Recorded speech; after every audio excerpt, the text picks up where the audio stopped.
Alright, how is everyone getting on? This is a quick video to do with counselling and social anxiety. Social anxiety being something that's really close to my heart because growing up I really suffered with it, and I felt like nobody understood or could help. I felt weird.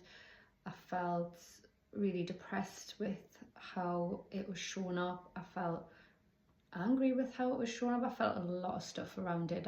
I judged myself, I shamed myself. I thought, why is this happening to me and everybody else can seem to carry on as normal? Like, you know, in my experience of social anxiety, even someone just saying my name triggered us feeling anxious. Mine came about at school, like somebody just pressed a switch, you know, and I didn't want the attention on me, and I didn't want looked at, and you know, say there was an award ceremony, I would sabotage and make sure I didn't have full attendance, let's say, so I didn't have to get up and get the award because I didn't want everyone to look. What if I tripped up? The what ifs are a big part of this as well. What are people thinking of us? We try and control that in ways, and we try and keep ourselves safe, and those things fuel it as well. So with me, with counselling, with social anxiety, I just always create the safe, this is my space, safe, non-judgmental space to explore. When did the social anxiety show up? How is it showing up? Because it's different for everybody. And then looking at what our safety behaviours are, and then we'll look at practicing different things to step out of it a tiny bit until we learn that we're okay, and then we build on that.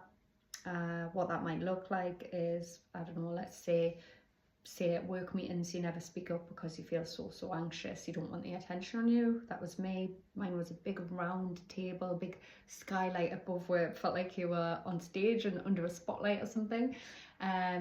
So you might go withdrawn, you might have your head down, you might not be making eye contact. So we will look at one thing that we could change, that we could practice to know, and it might be, let's just say your posture is different, you know, that could be one thing to try.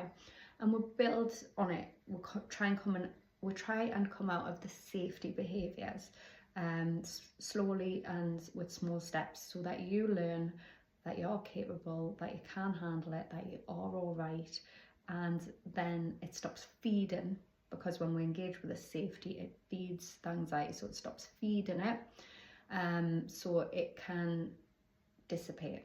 All right. Social anxiety is real big fear. Most of it is fear of what people think. When we get past that and we start doing sometimes the opposite action as well, that makes that a lot easier. When we look at understanding ourselves rather than judging ourselves, that's my Bluetooth just turning itself off there.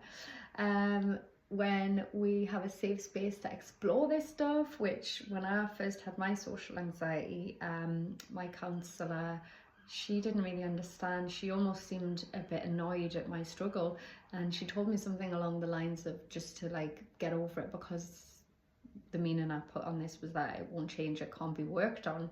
She gave me like zero hope that this could be helped, and that crushed us after that appointment. But in a way it helped, because when I went on to do counselling, I thought, I will never do that as somebody. I will always show that there's hope. Everything is changeable, by the way. Even when you've been feeling a certain way for so long and you can't even imagine it being different, it's changeable. Everything is changeable. So yeah, so this one is a big passion for me, not wanting anyone to feel like how I felt. So yeah, we put practical things in place to try out, but we do the inner work as well, and the exploration, and we look at how we're using our mind around this as well. Like, you know, if we are feeling socially anxious and then most of the time giving ourselves a hard time over that, that's not going to help. All right, we've got to be on the same side, we've got to work towards that as well. So yeah, that's my stance on it, and I'm under nataliecounselingservices.co.uk if anybody has any questions, anything like that. I've also just finished writing a mindset book, which is called How to Create a Dream Mindset. All these tips and tools that I've created or come across, I've just put in one place, and to help people navigate the mind and to feel better. And I've made this book It's on a platform called PayHip. It's also on Amazon, but the one on PayHip, I have made this on a pay what you can afford basis, so that if someone is struggling, that is available to them without having to pay anything. It's donation based.